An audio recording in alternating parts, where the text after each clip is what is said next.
오늘 말씀입니다. 자, 어떤 말씀을 전할까 했는데 이 말씀이 딱 저한테 들어옵니다.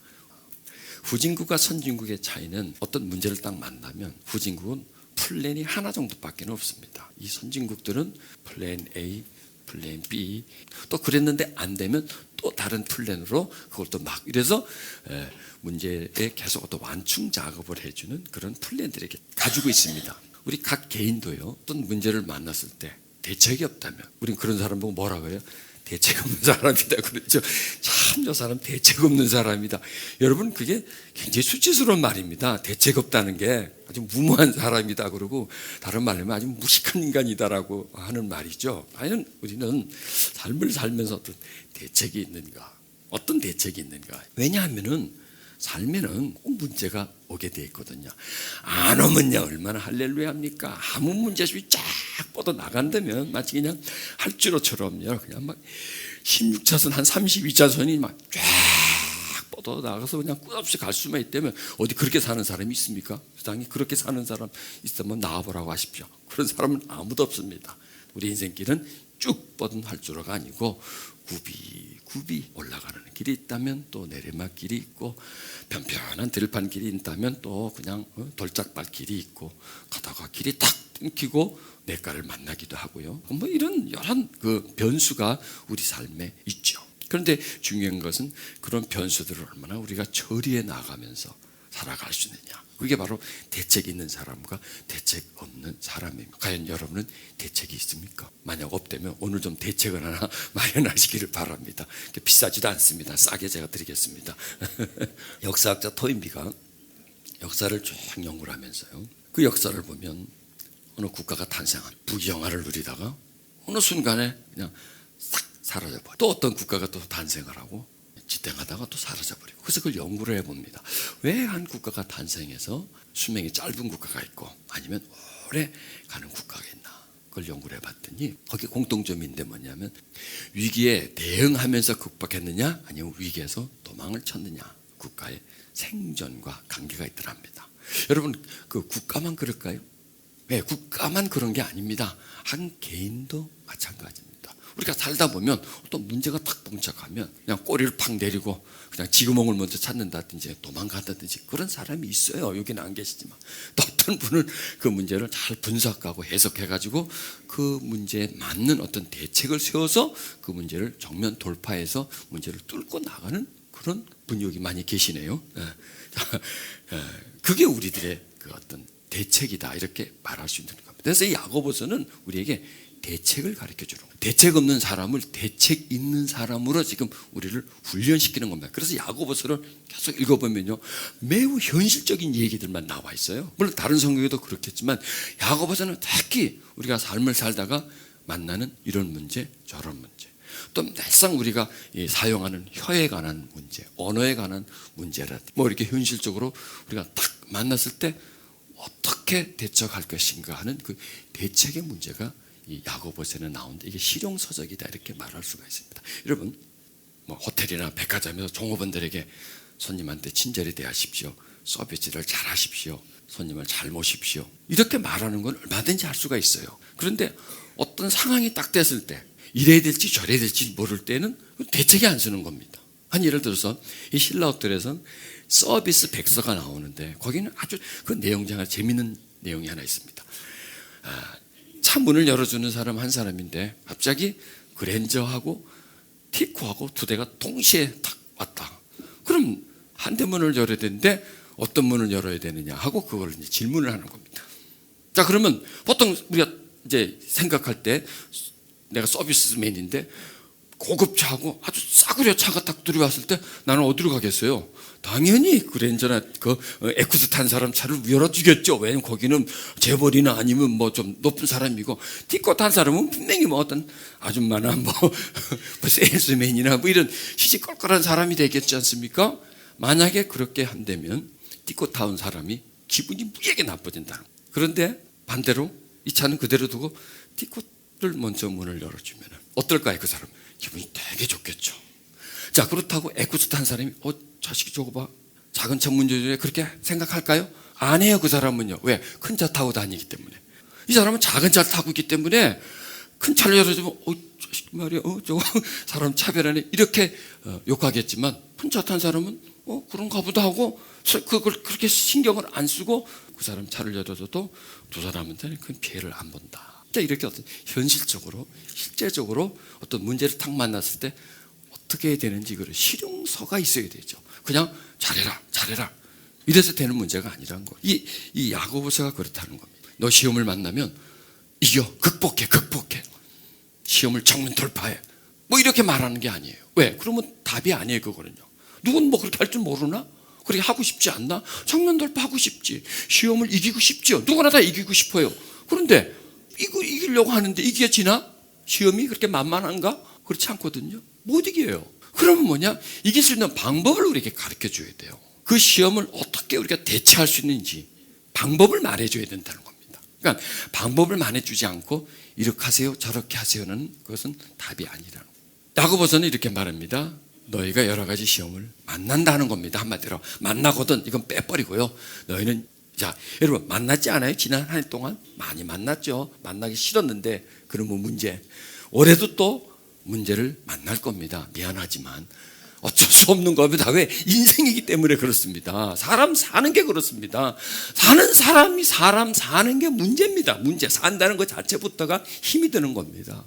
거기다가 많은 관계를 하고 있고 많은 일을 하고 있기 때문에 그 모든 사람들이 나에게 다 잘해주고 내가 계획한 일대로 척척척척 잘 되고 그러면 몰라도 여기서 삐걱 저기서 삐걱 여기서 옆구리를 찔러오기도 하고 뒤통수를 누가 치기도 하고 이렇게 다양한 문제가 우리를 공격해 온다는 거예요. 그러면 그 공격에 대해서 우리가 어떻게 방어하고 그 다음에 어떻게 우리가 공격할 것인가 이 플랜이 우리에게 잘 맞춰져 있다면 그렇게 문제가 아니에요. 그 문제는 뭐예요? 대책이 없는 게 문제예요. 문제가 아니라 대책 없는 게 문제다. 그래서 만약에 우리가 대책만 있다면 그 문제를 잘 처리할 수 있는 기술이 우리에게 있다면 문제는 큰 문제가 아니에요. 오히려 그 문제는 나를 성장시켜주고 성숙시켜줄 것이지. 이 문제는 대책이 없으면 얻어맞아 KO 당합니다.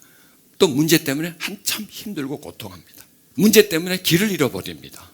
그러나 그 문제를 잘 해결하면 경험을 가지게 됩니다. 문제를 잘 해결함으로 인해 가지고 내가 더 강해지고 한 단계 더 올라가고 그 다음에 그 문제를 해결함으로 해서 나한테 문제 처리 능력이 나에게 생겨지는 거예요. 각 기업들도 위기 대응 능력을 딱 준비해 놓고 있습니다. 그래서 어떤 위기가 딱 만났을 때 그 위기에 대해서 어떻게 대처하는가. 그래서 이 기업도요 수명이 있습니다. 막 승승장구하다가 어느 날 푹 쓰러져 버리고 그냥 기업주는 구석이 돼버리고 그런 회사들이 있습니다.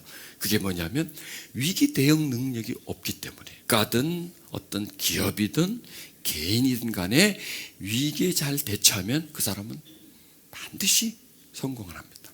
얼마 전에 야구 시합이 있었는데요. 거기서 한국이 그냥 위태 하다가 우승을 했습니다. 감독 말이 참 명언이었습니다. 기자가 물었습니다. 어떻게 이렇게 우승하게 됐냐고. 그랬더니 이 감독하는 말이요.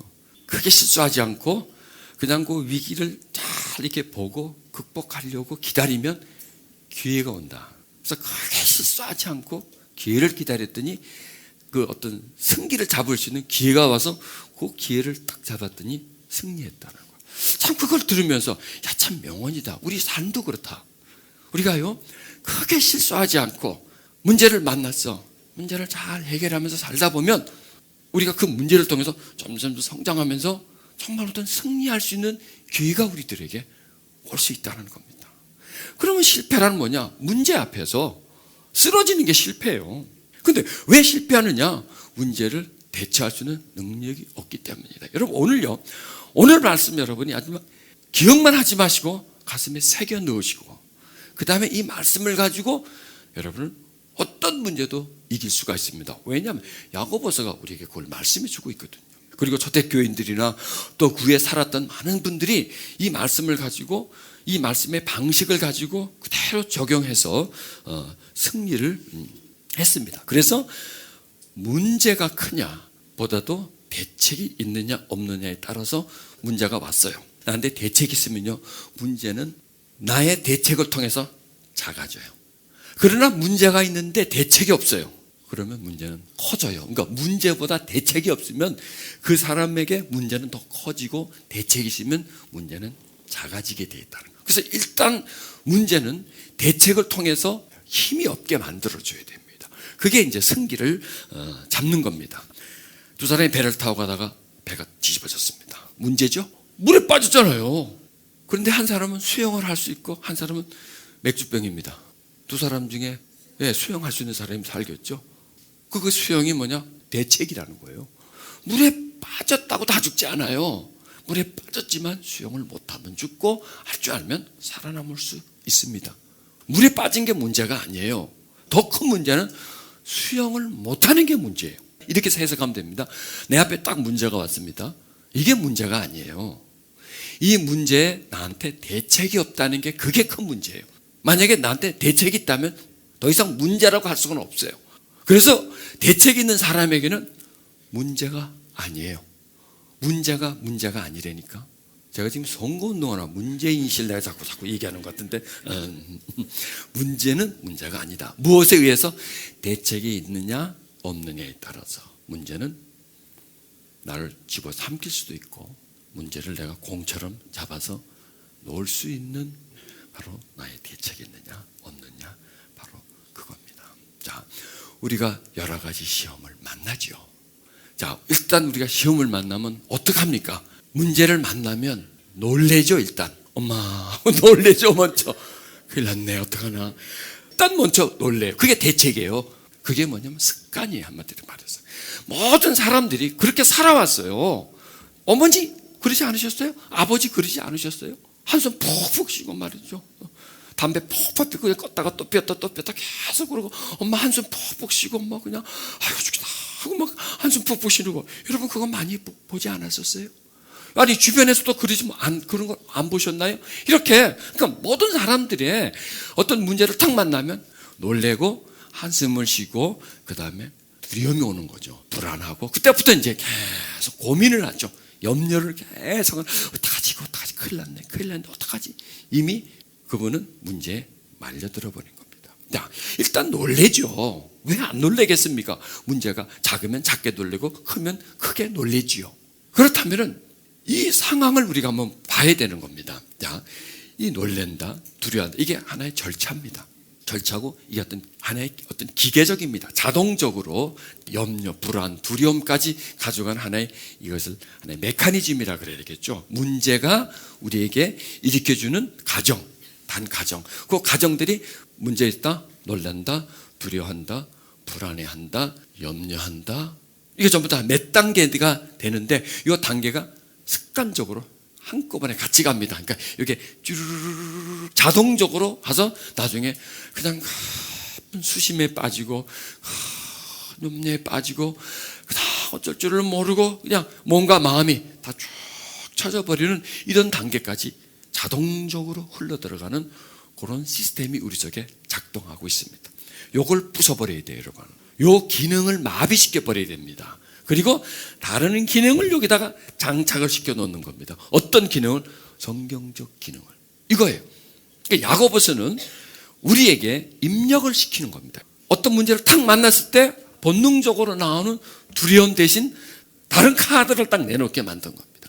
지금까지 우리가 쭉 습관화되어 있는 그 가정을 다른 가정으로 만들어서 다음 단계에서 다른 상황으로 우리를 확 끌고 가는 그러한 것이죠. 그러니까 우리는 문제를 만나면 본능에다 그대로 맡겨놓으면 지금까지 내가 해왔던 습관에다 그대로 맡겨놓으면 문제는 나를 삼켜버립니다. 나의 영혼까지 그냥 부숴버리는 그러한 그 파괴력이 문제 속에 있습니다. 그러나 저 성경의 시스템대로 맡겨놓으면 문제를 잡아먹어버리는, 문제를 거름 삼아버리는. 만약에 저 방식대로 하면 우리가 문제의 거름이 돼요. 그러나 성경적인 방식대로 하면 문제를 거름 삼을 수 있다는 거예요. 그러니까 완전히 정반대가 되는 거죠. 문제에 맡길 거냐 아니면 문제를 잡아 먹어버릴 거냐. 문제 잡아 맡기면 나는 문제의 거름이 되고 문제는 더 커지고 문제를 나의 걸음으로 삼으면 나는 점점 커진다. 그러니까 여러분 이제 문제를 딱 만나면 내가 문제의 걸음이 될 건가, 문제를 나의 걸음으로 만들 건가, 이 두 가지 중에 한 가지를 선택해 주셔야 돼요. 어느 게 좋을까요? 문제를 나의 걸음으로 만드는 게 훨씬 좋겠죠. 왜 우리가 성경은 우리 보고 염려하지 말라 그러냐면요, 이 염려는 가장 큰 피해를 주는 겁니다. 어느 한 부분의 피해가 아니라 그냥 염려는 그냥 머리로만 하는 게 아니라 온몸으로 하는 겁니다. 온몸으로. 내 영혼, 육 전체가 하는 겁니다. 그리고 염려는 하고 있으면 옆에 있는 사람한테도 전염을 시켜요.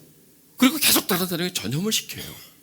그래서 이 염려는 심장도 하고요, 위장도 하고요, 뼈도 하고요, 세포도 하고요, 뇌도 하고요. 모든 게 다 염려예요. 그러니까 염려하면 푹 빠지면 염려가 독입니다, 여러분. 미량의 독을 조금씩 마셔서 이 독이 내 온몸에 퍼지게 만드는 겁니다. 그리고 염려는요, 우리의 성품을 확 변화시켜 버려요. 나쁘게. 그리고 우리의 성향을 부정적으로 만들어 버리는 아주 독소가 많은 감정체계다, 이렇게 생각하시면 되는 겁니다. 그러니까 우리가 염려하지 말아야 되는 겁니다. 그러니까 문제가 오면 우리는 그냥 염려하는 거예요. 염려가 어떻게 되면 계속 습관화가 되는 거예요. 그리고 또 다음에 문제가 오죠, 또 염려해요. 자, 어떤 남자가요, 쓰레기 하치장에서 자꾸 쓰레기를 삽을 가지고 파고 있는 거예요. 하도 이상해서 왜 저렇게 정신짓을 하면서 물어. 당신 뭐 하는 겁니까? 그래서 이 땅을 계속 쓰레기를 파다 보면 금이 나올 것 같아서 지금 파고 있다는 겁니다. 도른 거죠. 쓰레기장에서 파봤자 쓰레기밖에 더 나오겠습니까? 근데 계속 파고 있는 겁니다. 여러분, 그 사람이 정신 빠진 사람이죠. 그러나 어떤 문제를 만났는데 염려를 해요. 근데 염려를 했는데 아무 문제는 해결 안 됐어요. 그런데 그러고 이제 살다가 문제를 만났어요. 또 염려를 해요. 그리고 또 살다가 또 문제를 만났어요. 또 염려. 지금 누구 얘기하는 거예요? 우리들 얘기하는 것 같으네. 그 사람이나 계속 땅을 파면 금이 나올 것 같다라고 파는 사람이랑 똑같다는 거예요. 왜냐하면 염려는 쓰레기를 파내는 거예요. 쓰레기 파봤자 뭐가 나고요? 쓰레기밖에 더 나오겠습니까? 파가지고 막 올려놓으니까 더 쓰레기만 많아지는 것처럼 염려하고 걱정, 근심하면 그러면 문제가 해결되나요? 안 되잖아요. 안 되는데 계속 파고 있는 거, 염려하는 거는 쓰레기 더미를 파면서 금 나오기를 기다리는 거와 똑같다니. 한마디로 말해서 쓸데없는 짓이다. 아무 소용이 없다는 거예요. 왜? 문제를 만났으면 문제에 파묻혀서 염려를 해봤자 문제는 커지기만 하고 나를 더 그냥 헤쳐놓기만 하고 나를 더 혼미스럽게 만들 뿐이지 문제는 결코 염려한다고 해결될 부분이 아닙니다. 그래서요, 이걸 병적으로 표현한다면 염려증후군입니다. 보니까 염려증후군 걸리신 분 많으시네요. 동물과 인간의 차이가 있습니다. 인간이 똑똑한 것 같죠? 아닙니다. 동물이 이런 부분에 더 똑똑합니다. 동물도 불안해하고 두려워합니다. 그런데요, 딱 그 위기를 벗어나면, 그 시간이 지나고 나면 불안해하지 않아요. 근데 사람은요, 한번 어떤 두려운 일을 딱 만났죠? 그걸 벗어나서 문제가 해결되고 나서도 계속 두려워해요. 왜? 또 그런 일이 올까봐, 또 그런 일이 생길까봐. 난. 그런데 묘하게도요, 그런 사람한테는 또 그런 일이 생기더라고. 왜? 또 그런 일이 있을까봐 염려하는 거는 그건 기대하는 거예요. 그런 일이 오라고 염려하고 싶어가지고. 그게 바로 염려 증후군입니다. 그래서 이 염려를 계속 가다 보면 우리는 성품이 계속 변해요. 신경질적이 되죠. 분노에 연약해지죠. 영적으로 문제가 있어지죠. 건강도 나빠지는 겁니다. 여러분, 이 지혜로운 사람은 큰 문제도 작게 보고요, 어리석은 사람은 작은 문제도 크게 보는 겁니다. 그래서 여러분 이렇게 생각하십시오. 염려는 백해무익이다. 망상일 뿐이다. 이건 나에게 전혀 도움이 되지 않는다. 염려는 절대 남이 도움이 되지 않는다. 염려해봤자 문제는 해결할 수 없다. 이렇게 기억하셔야 됩니다. 자, 그렇다면 어떻게 해야 되느냐 이거예요. 시험이 왔는데 이렇게 말하죠. 온전히 기쁘게 여기라. 참 말이 안 되는 소리야. 이게 어떻게 말이 되냐 이거예요. 이게 상식이 아니에요. 이거는 뻔하냐 이거요. 그것도 그냥이 아니라 온전히야. 더 환장하겠네 정말. 온전히 기쁘게. 그러니까 우리 보고 약간 돌아라 이거야. 한마디로 말. 그 얘기예요. 그게 한마디로 말해서.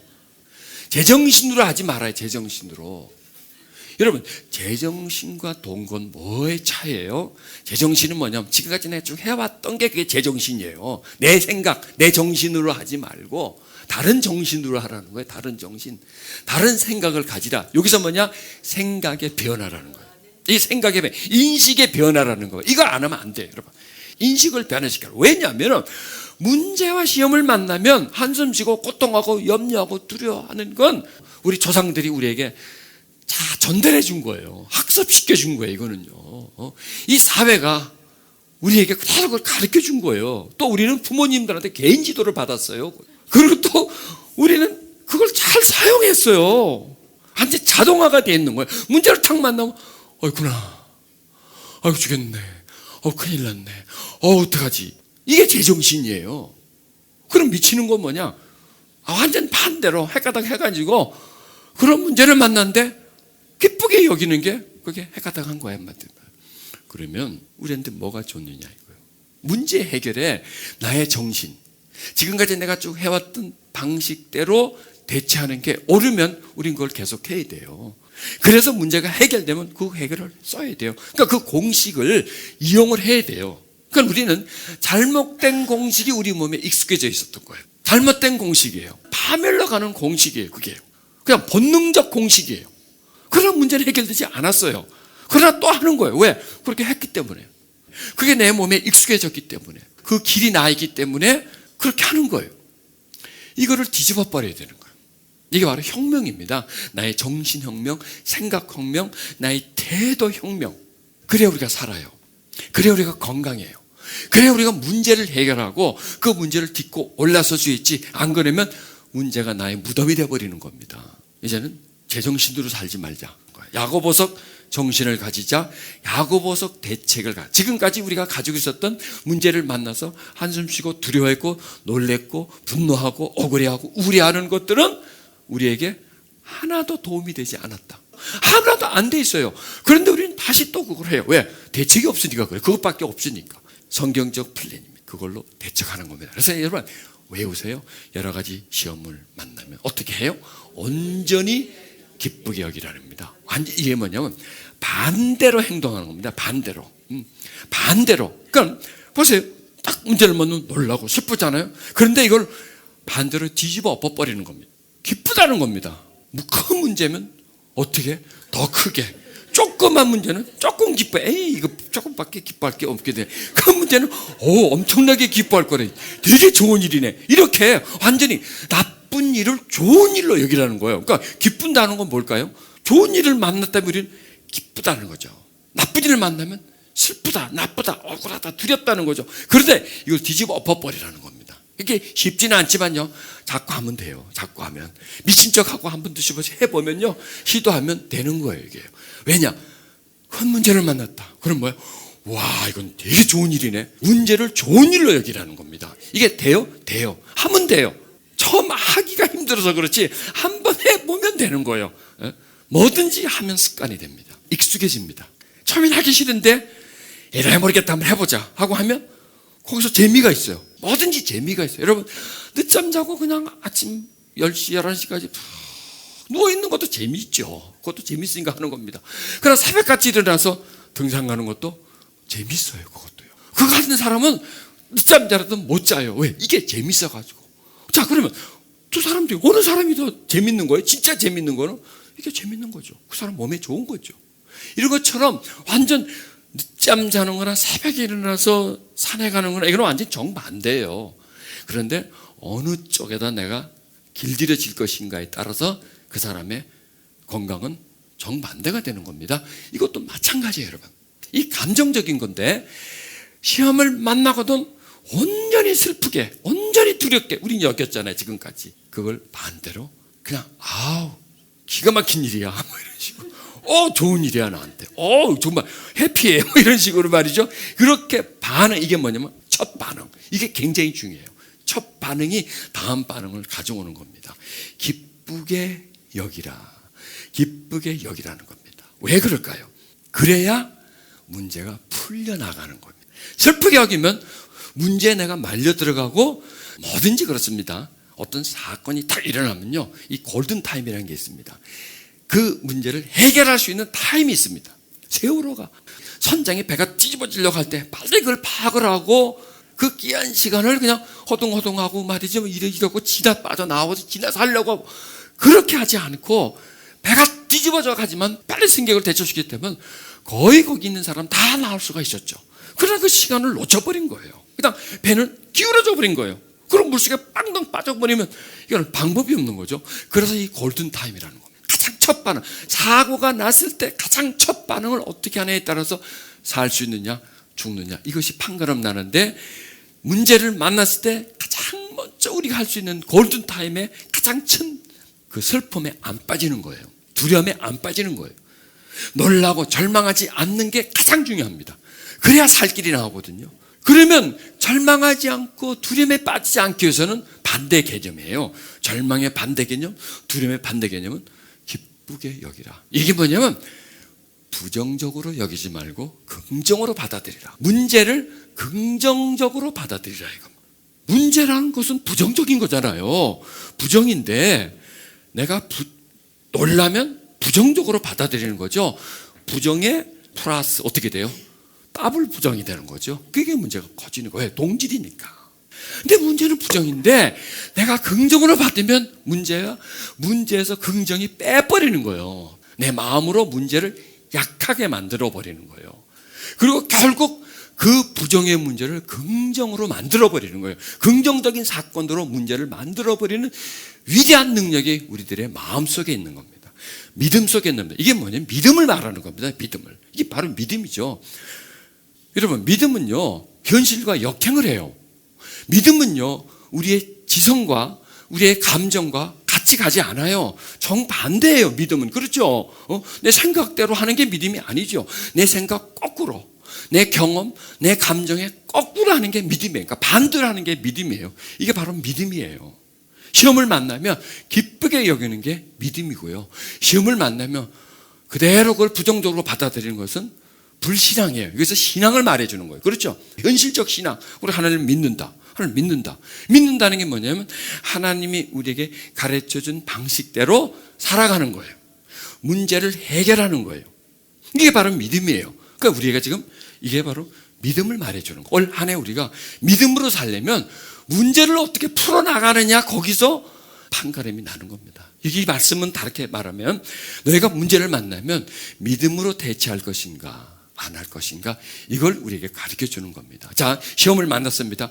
기쁘게 여기는 사람은 그 사람은 믿음이 있는 사람입니다. 그런데 그 문제를 두렵게 여긴다면 믿음이 없다고 할 수는 없죠. 약한 사람입니다. 이렇게 생각하시면 됩니다. 내가 믿음이 약한데 그 문제를 만났을 때 내가 기쁘게 여기려고 막 노력하면 그 사람은 믿음을 가지려고 노력하는 사람입니다. 그렇죠? 문제를 믿음으로 대처하고 문제를 풀려고 노력하는 사람입니다. 그러면 그 사람은 믿음이 커져요. 그게 이렇게 나오잖아요. 너의 믿음이, 이게 시련이에요. 우리의 믿음이 시련을 하는 겁니다. 두려워하고 고통하는 게 우리 믿음이 자꾸 시험을 당하는 거고, 믿음이 자꾸 밀리는 거예요. 믿음은 있어요. 있기는 있는데 믿음이 약하다 보니까 계속 밀리는 겁니다. 그런데 긍정적으로 대처하면 믿음이 밀어내는 거예요, 문제를요. 그럼 이 믿음과, 여러분 보세요, 문제와 믿음과의 싸움이에요, 여러분. 요거예요. 그렇죠? 온전히 기쁘게 여기라는 건 뭐냐면 그게 믿음이거든요. 반대니까 이렇게 생각하면 됩니다. 믿음은 내 감정, 내 본능, 내 생각, 내 경험과 반대다라고 생각하면 돼요. 정반대다. 그러면 시험을 만나면 여러분 경험이 어땠죠? 답답해하고 억울해했었죠. 그 다음에 시험을 탁 만나면 바로 그 시험에 대한 생각이 뭐죠? 힘들어, 죽겠네. 바로 그거죠. 또 시험을 탁 만났을 때 바로 나의 어느 느낌이 올 거예요. 불안, 두려움, 좌절감. 그게 바로 나의 것이에요. 그게요. 그런데 믿음은 뭐냐? 정반대라는 겁니다. 여기서 지금 믿음 얘기를 하는 거예요. 믿음을. 시험을 만났을 때 기쁘게 여기는 것은 뭐냐? 그게 믿음이다. 오늘부터 여러분 믿음을 시험할 수 있는 일이 참 많겠네. 오늘부터 여러분 믿음을 강하게 할 수 있는 일이 참 많겠네. 여러분, 어떻게 하면 믿음이 강해지지? 어떻게 하면 믿음으로 살 수 있지? 걱정하지 마세요. 이대로 하면 돼. 이거에 딱 답이 나와 있잖아. 어떻게 하면 내가 믿음을 크게 만들지? 나 믿음 너무 약한 것 같아. 믿음을 그냥 강하게 해야 되는데, 이렇게 하면 강하게 돼요. 미친 척하면 한마디로 말해서 그렇다. 답이 그거야. 미친 척하라. 반대로 하라. 반대로. 지금까지 거 온전히 기쁘게 여겨라. 이게 뭐냐면 이게 시련이라는 거예요. 믿음의 시련이라는 거예요. 기쁘게 여기고 싶지 않은데 자꾸 기쁘게 여기라는 거예요. 그러니까 할 수 없다. 기쁘게 여겨야지. 못하겠어. 내가 방법이 없으니까 하고 믿음의 시련이에요. 갈등입니다. 한마디로 말해서. 여러분, 자, 문제를 만났습니다. 내가 절망하고 두려워하면요, 갈등할 필요도 없어요. 그냥 해버리면 돼. 하고 싶은 대로. 그런데 막 절망이 오는데 내가 막 기쁘게 여기려고 하니까 그게 갈등이 오는 겁니다. 내 마음에서 그렇게 허락을 안 하는데, 현실적으로 보면 이게 문제인데, 근데 자꾸 나는 그걸 기쁘게 여기려고 막 하다 보니까 갈등이 생기는 겁니다. 그게 바로 시련이라는 겁니다. 그런데요, 믿음은 시련이 없이는 자라나지를 못합니다. 여러분, 씨앗을 뿌렸어요? 그 씨앗이 그냥 자라나나요? 껍질을 깨야 돼요. 그 깨지는 아픔, 그 다음에 뿌리가 그 흙 속으로 막 파고 들어가는 거, 그게 그냥 안 아프겠습니까? 나는 뿌리가 안 돼봐서 모르겠지만 아프겠죠. 막 파고 들어가면 그 연한 뿌리가 흙을 파고 들어가는데 얼마나 아프겠어요. 그 다음에 또 거기서 싹이 나오려고 막 흙을 제치고 나올 때 얼마나 아프겠어요. 그게 다 시련이에요.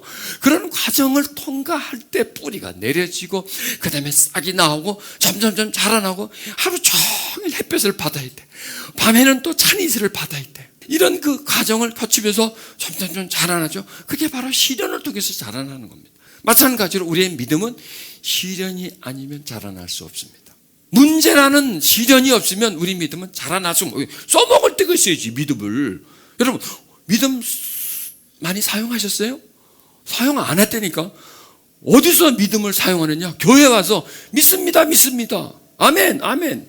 믿습니다 할 때 믿음을 사용하지, 실상 우리가 나가서 살아갈 때는 믿음이 사용이 안 돼요. 그냥 살아가고 자연스럽게 자연인으로서 문제 만나면 두려워하고 걱정하고 우울해하고 또 뭐 사람한테 은은하고 도와달라고 그러고 그냥 막 이게 계속 이렇게만 하지. 여기는 믿음이에요. 그러니까 오늘요, 굉장히 중요한 걸 저와 여러분은 배우는 거예요. 믿음을 사용하는 방법을 배워주는 거예요. 믿음 활용법. 뭐든지 그렇습니다. 사용해야 길이 나요. 또 사용해야 익숙해져요. 경험이 쌓여지고, 그리고 점점 자라나게 되는 겁니다. 그러니까 하여튼 오늘부터 여러분 이 말씀만 따르면요, 한 달만 비면 믿음의 거장들이 다 되겠네. 아멘. 바로 그거예요. 아주 우리가 중요한 걸 배우는 거예요. 어떻게 하면 우리의 믿음을 성장시켜준다. 그동안에 많이 참 고민하셨죠. 오늘 그냥 답을 얘기해 주는 거라니까. 시험을 만난다. 볼 것도 없어요. 생각할 것도 없어요. 궁금해할 것도 없어요. 무조건 그냥 좋다, 참 좋다 이래 버리면 되는 거예요. 문제 별거 아니다. 정말 좋은 일이다 나한테. 이렇게 받아버리면 돼요. 그렇게 받아버리면. 받는다. 맞아요. 문제가 오면요, 받아버려야 돼. 이렇게 문제를. 받아먹지 말고요, 받아쳐버려야 돼. 그게 뭐냐?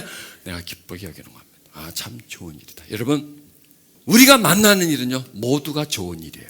좋은 일만 좋은 게 아니라 안 좋은 일도 좋은 일이에요. 더 안 좋은 일은 더 좋은 일이에요. 모든 게 좋은 일이에요, 여러분. 그렇게만 생각하세요. 내가 해석을 나쁘다라고 했을 뿐이에요. 그러니까 우선 나한테 좋지 않을지라도 내가 좋다고 하면 그건 좋아지게 돼 있는 거예요. 그래서 새겨놓으세요. 내가 살면서 만나는 모든 문제는 다 좋은 일이다. 큰 문제는 크게 좋은 일이다. 모든 일은 다 좋은 거다. 모든 것은 다 나에게 유익을 주는 거다. 순간 힘들지 몰라도 이것을 내가 이 시련을 거치고 나면 나한테는 아주 좋은 거다. 이렇게 여러분 해석하시기 바랍니다. 자, 이 믿음의 시련을 거치면요, 안 좋은 건데 자꾸 좋다고 해. 근데 자꾸 이 속에서 거짓말이야 막 김치자 노래가 나온다고 여기서 말이야. 그렇죠, 거짓말이야. 그러지. 이 속에서 말도 안 돼, 거짓말이야. 그건 거짓말 자꾸 나와. 그래도 그건 진실이야. 누가 말씀하셨으니까. 성경이니까 진실이에요. 이 속에서는요, 내 말이 거짓말이에요. 그렇게 살아온 자아가 이걸 거짓말이라 하는 거예요. 이거 문제야. 그럼 나는 아니야, 이건 좋은 일이야 하는데 이쪽에서 거짓말이야. 누가 거짓말하고 있는 거죠? 여러분, 누가 거짓말하고 있는 거죠? 성경이 거짓말을 해요? 내 자아가 거짓말을 해요? 내 자아는 거짓말쟁이에요, 여러분. 진짜예요. 전부 다 내 경험만을 중시하고요, 내 감정과 느낌만을 중시하고요, 사회에 지금 흐르는 흐름을 중시하고요, 내가 봐왔던 그 한계 내에서 거기에 국한된 삶을 살아가기 때문에 내 자아는요 전부 다 거짓말이에요. 여러분, 이게 나를 보고 거짓말이라 그러는데 이게 진짜 거짓말이에요. 그게 거짓말이 아니에요. 그래서 거짓말이하고 노래는 부르지 마십시오. 이게 시련이 자꾸 이제 갈등이죠. 시련이 자꾸 옵니다. 그래서 이걸 자꾸 이겨냅니다. 그러면 뭐가 생기는 줄 아세요? 보석이 만들어져요. 뭐가요? 인내가 만들어진다는 겁니다. 이게 얼마짜리인지 아세요? 이거요? 엄청 비싼 겁니다. 돈 주고 못 삽니다. 이 그람당으로 파는데 엄청 비쌉니다. 이게 각자가 만드는 거라서 비싼 거예요. 여러분, 사람의 가치는요 그 사람의 학벌이 아니고요, 사람의 재산이 아니고요, 뭐냐, 그 사람 속에 있는 인내의 양이 그 사람의 가치예요. 근데 그 인내가요 그냥 안 만들어져. 뭐 살다 보면 저절로 만들어지는 게 아니라 반드시 이런 과정을 거쳐서 인내가 탄생되는 거지 그냥 만들어지는 게 아니라는 거예요. 그래서 자신을 좀 더 가치 있는 사람으로 만들려면 내 안에 만들어야 되는데, 인내는 그게 마치 진주 조개와 같아서 그냥 저절로 만들어지는 거 아니라 고통을 통해서 인내인데, 그런 보석입니다. 그런 보석을 내가 소유한다는 것. 그러니까 성경은 뭐냐면 이 문제가 시련이라는 믿음의 시련 갈등을 거쳐가면서 결국 너한테 뭘 만들어줄 거냐? 인내를 만들어줄 것이기 때문에 기뻐하라는 거예요. 문제가 아니면, 시련이 아니면 우리에게는 인내가 안 만들어집니다. 여러분, 되는 대로 하는 대로 잘 되고 그냥 먹고 자고, 그리고 두려움이 오면 두려워하고 기쁜 일하면 기뻐하고 뭐 이렇게 막 산 사람 속에 인내가 만들어지나요? 그러나 시련을 거친 사람들, 믿음이 곧 인내라는 겁니다. 믿음이 곧 인내예요. 여러분, 온전이라는 말이 몇 번 나오죠. 온전히. 예, 온전한 사람으로 만들어가는, 그러니까 이 시련은 뭐냐면 우리를 온전한 사람으로 만들어주는 자원이 되는 겁니다. 사람 시험이 참 많아. 불쌍해 생각하지 마세요. 부러워하세요. 그런 사람 보면. 그렇다고 하나님 나에게 시험을 주시옵소서 막 주시옵소서 뭐 그러지는 말고, 안 그래도 와 그냥 걱정하지 마세요 막 오니까 시험 잘 견디게 해달라고 이렇게 기도하면 되겠죠. 자, 이렇게 보십시다. 아무것도 염려하지 말고 오직 모든 일에 기도와 간구로 너의 구할 것을 감사함으로 하나님께 아뢰라, 이렇게 말씀하잖아요. 염려하지 말고, 이게 바로 염려는 뭐냐? 생각이죠. 생각으로 이거 어떡하지? 이게 막 큰일 났네. 막 이렇게 자꾸 머리를 가지고 생각하는 겁니다. 요 생각. 그래서 우리가 생각의 전환을 가져야 됩니다. 염려하지 말고 뭐 하라? 기도하라는 거예요. 염려 대신 기도를 하라는 겁니다. 염려하지 말고 기도하라. 여러 가지 문제를 만나면 염려하지 말고 기도해라. 그리고 그냥 기쁘게 여겨라. 그리고 그걸 믿음으로써 그걸 자꾸 대체를 하고 그 시련을 자꾸 이겨나가라. 그러면 너한테서 보석이 만들어진다. 진주조개처럼 그 안에서, 너희 안에서 영롱한 빛을 내는 보석이 만들어지는데, 그것이 뭐냐? 인내다. 그 인내가 점점 커질수록 너는 온전해진다. 성숙한 사람이 된다. 믿음의 사람이 된다. 세상을 이길 사람이 된다. 이걸 말씀해 주는 겁니다. 그러니 여러분, 이 시험이라는 게 나쁜 게 아니라니까요. 시험이 아니면 우리는 믿음의 시련이 겪지를 못해요. 그 믿음의 시련이 아니면 인내가 만들어지지 않아요. 인내가 없으면 우리는 온전해지지 못하고 항상 미숙한 사람의 수준으로 거기서 우리가 벗어나지 못하게 되는 겁니다. 그래서 아무것도 염려하지 말라. 그리고 어떤 꼭 기억할 것은, 사람이 감당할 시험 밖에는 너에게 당할 게 없다는 겁니다.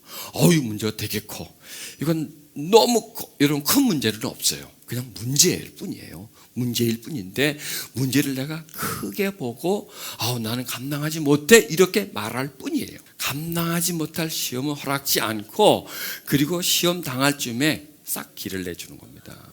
그러니까 딱 발등에 떨어진 것밖에는 못 보면 크지만, 요거는 뭐고 요건 다음은 뭐고, 한 두세 수 정도 앞을 쳐다보면 담대해질 수 있는 겁니다.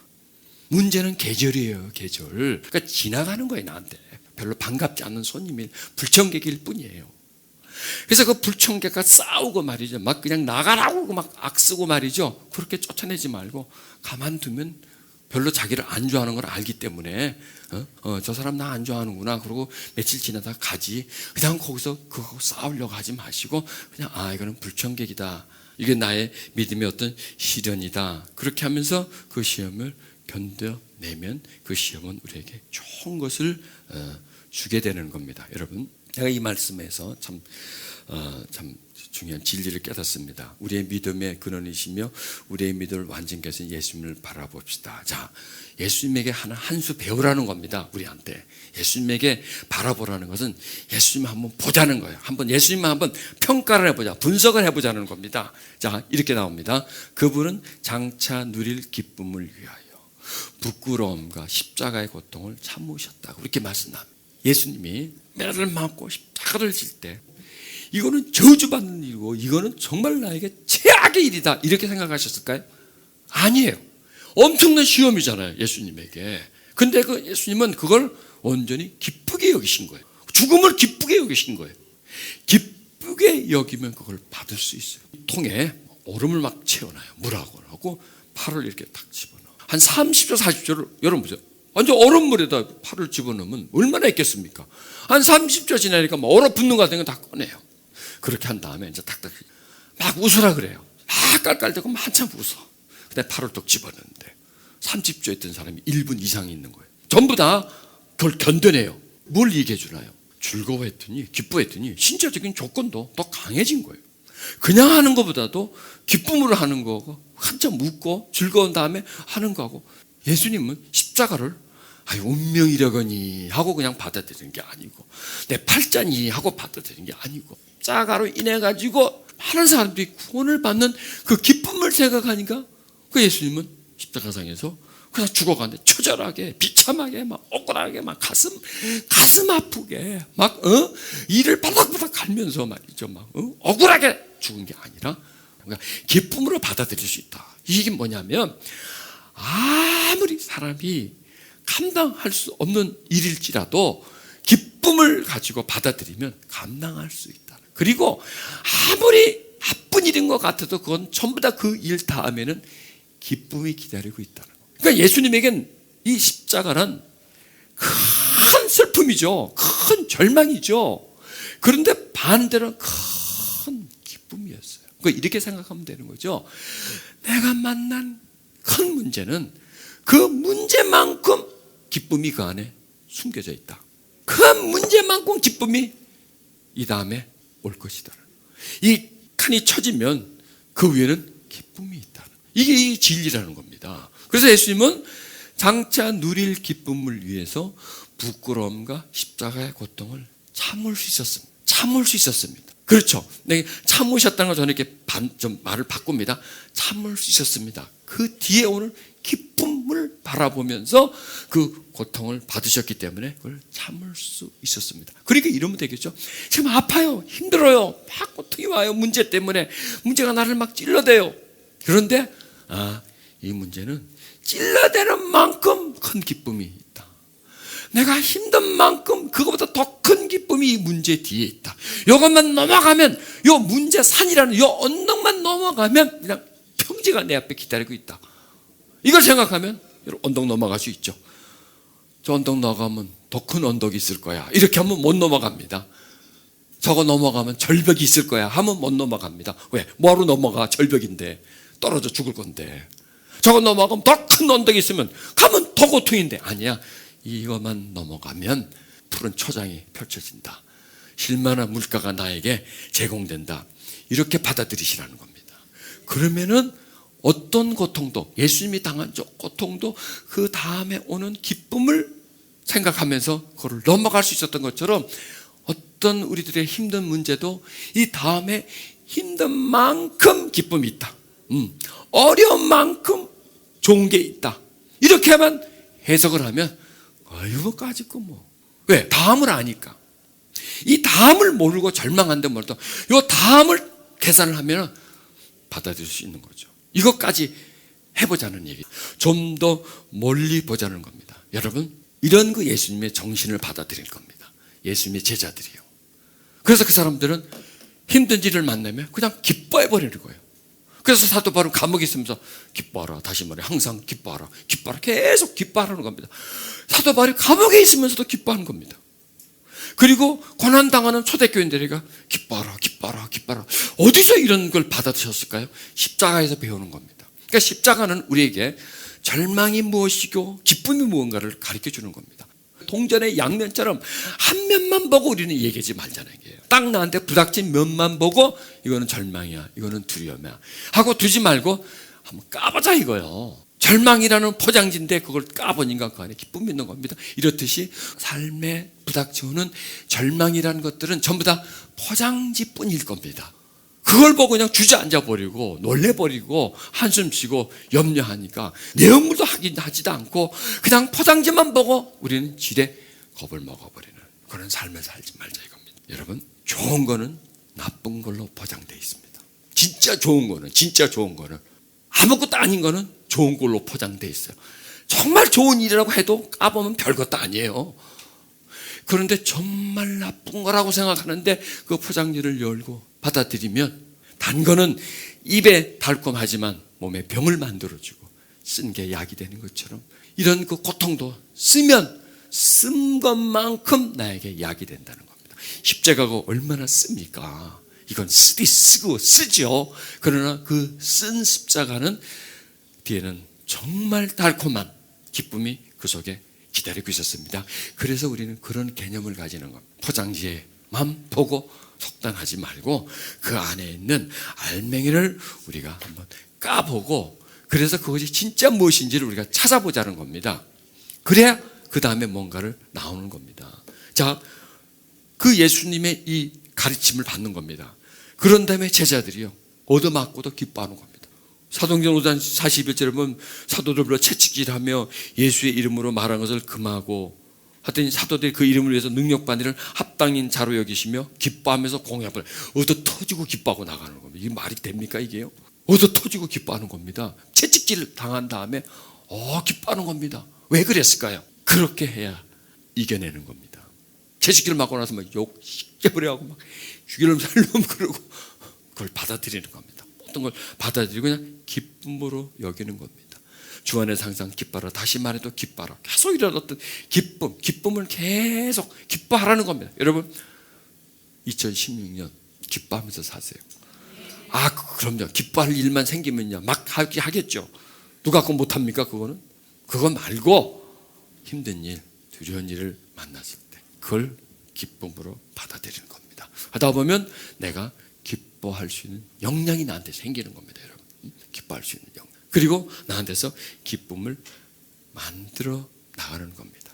그래서 그 초대교인 사람들은 돌에 맞아 죽으면서도 기뻐하며 죽였어요. 어떻게 그럴 수가 있습니까? 어떻게 그럴 수가 있습니까? 하면서 또 한편으로는 그럴 수도 있지. 말씀을 따르면 그럴 수도 있지. 그걸 생활하면 그럴 수도 있지. 톱으로 켜 죽이는데 그 시험을 받아들이는 겁니다. 어떻게 그럴 수가 있지? 기쁨이 있었기 때문에. 내 감정으로 살지 말고요. 내 경험으로 살지 말고요. 그냥 지금까지 사람들이 살아온 방식대로 살지 말고 믿음으로 사는 건 뭐냐? 거꾸로 하는 거다. 내 감정을 거부하는 거다. 내 경험을 무시해버리는 거다. 그래서 사람들이 하는 그 방식을, 그 공식을 벗어나버리고 튀어나가버리는 겁니다. 돌연변이가 되는 겁니다. 한마디로 말해서. 탈출을 하는 겁니다. 그러니까 뭐냐? 사고방식의 탈출. 전혀 다른 방식, 성경적 방식을 내가 받아들이면 우리는 시험을 넉넉히 이길 수가 있습니다.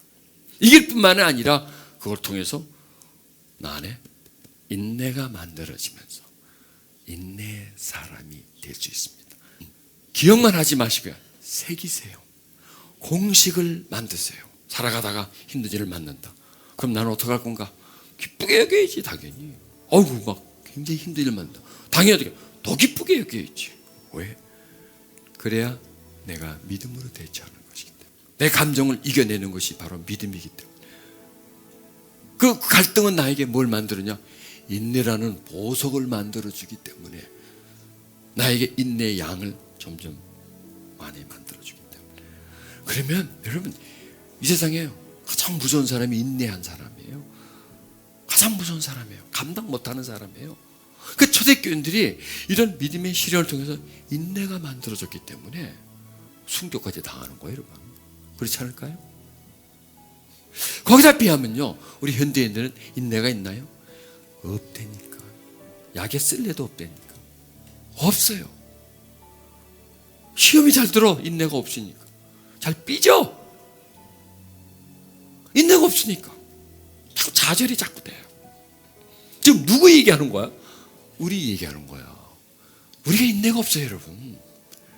그 인내는 그냥 생기는 게 아니라 갈등을 통해서, 믿음의 갈등을 통해서 인내가 만들어지고, 인내는 위대한 힘이에요, 여러분. 위대한 힘을 내요. 그러니까 세상이 감당을 못해요. 여러분, 예수님도 세상이 감당을 못했어요. 예수님의 제자들 세상이 감당을 못했어요. 죽이려는데 어떡할 거예요? 죽이는데도 웃으면서 받아들이는데 그걸 어떻게 감당할 거예요? 그래서 그 인내가 나중에 로마 제국을 무너뜨려 버리는 거예요. 얼마나 귀한 거예요, 그 인내가. 그런데 그 귀한 인내가, 그러니까 이렇게 생각하면 되겠습니다. 초대교인과 우리와 다른 건 뭐냐? 같은 하나님을 믿는데 그들에게는 인내가 있었고 우리는 인내가 없다. 요거예요. 딱 차이는 이거예요. 그래서 그들의 인내가 있었기 때문에 강한 거예요. 우리는 인내가 없기 때문에 말은 잘하는데 말을 얼마나 잘합니까? 말을 얼마나 잘합니까? 아는 것도 얼마나 많습니까? 아는 것 많고 말은 잘하고. 교회는 얼마나 열심히 다녔습니까? 열심은 있는데 뭐가 없어요? 인내가 없는 거예요. 인내가 없으니까 자꾸 시험이 드는 거예요. 인내가 없으니까 사람이 믿다가 자꾸 넘어가 버리는 거예요. 이단 사절에 넘어가 버리는 거고, 시험 앞에서 넘어가 버리는 거고, 문제 앞에서 넘어가 버리고요. 세찬 바람 앞에 인내가 없으니까 날아가 버리는 거예요. 인내는 뭐냐? 뿌리예요. 인내는 뭐냐? 기둥이에요. 기초예요. 이게 나를 받쳐줄 수 있는 건데, 인내가 없으니까 그냥 휙 하면 그냥 날려가 버리는 거죠. 그게 바로 문제예요. 그게 이 시대의 문제라는 거죠. 우리들의 문제라는 거예요. 교회는 크고 교회는 많고, 많은 교회는 프로그램은 많고 많이 배우고, 그래서 나는 많이 배우니까 나는 믿음이 많이 큰 줄 알아요. 근데 정작 보면 까보면 아무것도 없어요. 입만 무성해요. 열매가 없어요. 왜 그럴까요? 이것 때문에 그러는 거예요. 인내가 없기 때문에 그러는 거예요. 그 인내는 어떻게 만들어져? 인내는 믿음의 시련을 통해서 만들어져요. 믿음의 시련은 어떻게 만들어지나? 갈등하는 문제를 만났을 때 그걸 기쁘게 여기며 그걸 받아들이는 거예요. 나의 감정을 역행해버리는 거예요. 내 생각의 체계와 반대로 뒤집어 엎어버리는 거예요. 그러니까 한마디로 말해서 제정신이 아닌 거죠. 좋게 나쁜 일을 좋게 받아들이는 거예요. 더 나쁜 일은 더 좋게 받아들이는 거예요. 이게 될 일입니까?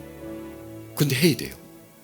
그래야만이, 그래 인내가 있어야 이런 문제 저런 문제, 더 큰 문제를 다 소화시킬 수 있고 문제를 넘어갈 수가 있고, 인내가 있어야 우리 믿음은 계속 성장해요. 그러니까 뭐냐? 인내의 크기가 믿음의 크기다. 그렇게 생각하시면 돼요. 인내의 크기가 믿음의 크기다. 믿음은 배운다고 들어오나? 안 들어옵니다. 공부한다고 믿음이 커지나? 그건 관계가 없습니다. 교회 오래 다닌다고 믿음이 커지나요? 아니, 그것도 관계가 없습니다. 그럼 어떻게 해서 믿음이 커지나요? 삶의 현장에서 나한테 오는 문제를 받아들이는 상태, 어떤 상태냐, 소화하는 상태, 그 상태를 통해서 믿음이, 인내라는 게 점점 자라나고, 믿음은 뭐다? 인내다. 그래서 여러분 2016년요 믿음을 키우는 한 해가 됩시다. 인내를 키우는 한 해가 됩시다. 인내는요 우리 삶에서 얼마든지 할 수 있는 거예요. 그래서 여러분 온전한 사람, 성장된 사람, 그런 사람이 되십시다. 오늘 집에 가보세요. 믿음 키워주실 일들을 하실 테니까, 그분께서 하신다니까. 어떤 분께서 또 믿음 키워주실 일을 자꾸 갖고 온다니까, 막 삐적거리게 만든다니까, 문제를 만들어 준다니까. 아이고 잘 만났다. 아이고 식사거리를 주시네. 내 믿음의 시련거리를 주셔가지고 인내 만들 고맙게 생각하세요. 여러분, 문제 주는 사람한테요, 고맙습니다 인사를 하시라니까요. 또 주십시오 뭐 그렇게까지는 얘기할 필요 없고 그냥 고마워하십시오. 여러분, 그럽시다. 내 안에서 갈등 일어나는 부분들, 그 시련을 극복함으로 인해서 인내의 진주가 맺어지게 해주시옵소서. 그래서 문제는 작은 사금파리가 되고, 그 문제로 인해서 그 시련을 극복함으로 인해서 인내라는 진주가 서서히 만들어지며, 시간이 갈수록 그 진주는 커져 영롱해지는 은총이 있게 해주시옵소서. 그래서 내 안에 인내를 지니게 해주시옵소서. 하나님, 믿음이 있다고 하지만 나에겐 인내가 없습니다. 인내가 없는 믿음은 껍데기입니다. 아무 힘도 없는 믿음입니다. 그렇습니다. 하나님, 지금까지 저희들은 껍데기를 가지고, 가짜를 가지고 진품인 것처럼 여기고 있었습니다. 믿음도 없으면서 믿음 있는 척 하면서 살아왔습니다. 그런데 정작 문제를 만나면 믿음은 온데간데 없고, 믿음은 축풍 낙엽처럼 떨어져 버리고, 믿음은 그 문제의 바람에 날려가 버리고, 불안과 두려움으로 나의 인간적인 마음으로 문제를 대처하면서 시험에 빠지고 절망하고 원망하며 살아왔습니다. 하나님, 이제는 바보같이 살지 않겠습니다. 지혜롭게 살겠습니다. 문제를 걸음 삼아버리고 문제를 밟고 올라가는 그런 믿음의 사람 되기를 나는 원합니다. 인내가 곧 믿음의 크기임을 깨닫습니다. 그리고 나한테는 인내가 없음을 고백합니다. 인내는 하나님 인내를 주시옵소서 하고서 주는 것이 아니라 믿음의 시련을 통해서 내 안에서 연그러지는 것이지 결코 주는 것이 아니라는 것을 깨닫습니다. 믿음도 그냥 만들어지는 것이 아니라 시련을 통해서 극복해 가는 것이 바로 믿음의 것을 발견합니다. 하나님, 2016년 믿음으로 살게 해주시옵소서. 믿음으로 살게 해주시옵소서.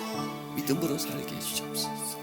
바보같이 살지 않고, 감각으로 살지 않고, 느낌으로 살지 않고, 남과 나를 비교해서 살지 않고 믿음으로 살아가는 한 해가 되게 해주시고, 인내가 열매처럼 맺어지는 내가 되게 해주시옵소서. 하나님, 생각해보니 나에게 닥쳐온 시련들이 다 좋은 것이었습니다. 다 나의 인내를 키울 수 있는 기회였지만 나는 그것을 허비해버렸습니다. 문제가 나에게 참 유익한 것이었는데 나는 나쁘다라고만 여기고 불행이라고 여겼습니다. 나의 어리석음입니다. 이제 하나님, 모든 문제를 감사에 받으며 기쁨으로 받아들여서 내가 소화시키고 나의 인내를 만드는 재료로서